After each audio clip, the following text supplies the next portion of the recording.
Well, Jennifer and Kai, we are live on Wilkins Avenue at what people who live here say this can be a very dangerous place, even risky, they say, when you cross the street. And tonight, a 9-year-old boy is the victim of a hit and run. Look over here, nothing now but a hole. The tree fell on top of this home. Crews removed it earlier today. There's a blue tarp on top now. But let's take a look at how things were after that wind blew. Well, fortunately, again, there were no reports of injuries. Look on the front door here. Inspectors have posted a danger sign on the front door because of the structural damage.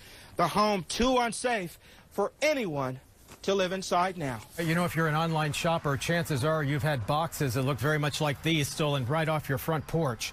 But now a Baltimore couple is determined to ensure that when thieves steal from them, what they find inside these boxes will make them never want to steal again. For the past few hours, investigators have been here at Airedale Avenue. This is where they say 4 men were shot, the youngest just 19 years old. Traffic enforcement police are out in full force right now. So if you're driving through downtown Baltimore, you may want to give yourself enough time and space to get through the intersection. You know, Kai, bridal fever is contagious. I caught it. I'm not even a bride. Now just look at this room. They have thousands. Kai and Jennifer, Main Street, Ellicott City has been devastated by hurricanes in the past. In fact, the worst one with the worst flooding was in 1868. And in fact, the floodwaters came all the way up here to the second floor window. This is the watermark from the 2016 flood. I'm about 5'8". It's taller than where I am.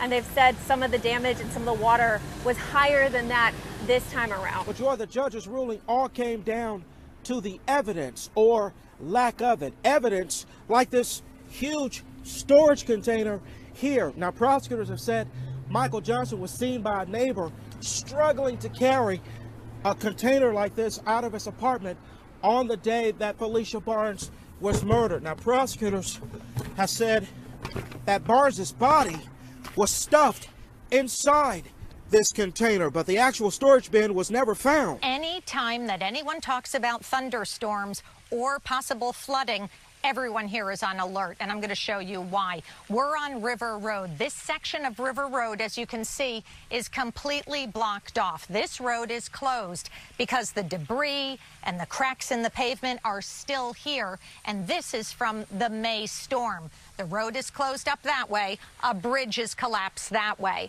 Now, the water and streams continue to flow under here and straight into the Patapsco River.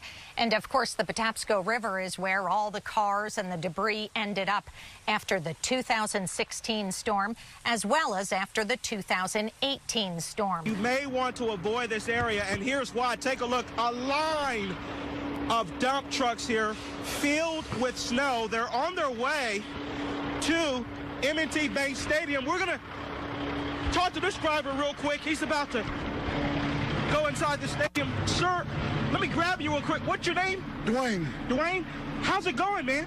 It's slow, hard, and tedious. The problem is the stadium. There's too much snow behind the stadium. There's no place to dump. No place to dump. Well, Joe, we're live now at Security Checkpoint B. You asked me how crowded it is. Let me show you this. Look at this. This is what travelers like to do. I'm walking here through the security checkpoint line. See how easily I'm moving? There are no crowds for the most part. Take a look over here. Just the average crowd. Just the average number of people waiting to go through security here. Well, according to court documents, it was placed in a shopping cart. A fuse was lit and that bomb went off. But investigators say he left something behind, a fingerprint. And that shined a light on the case and made a huge break for investigators.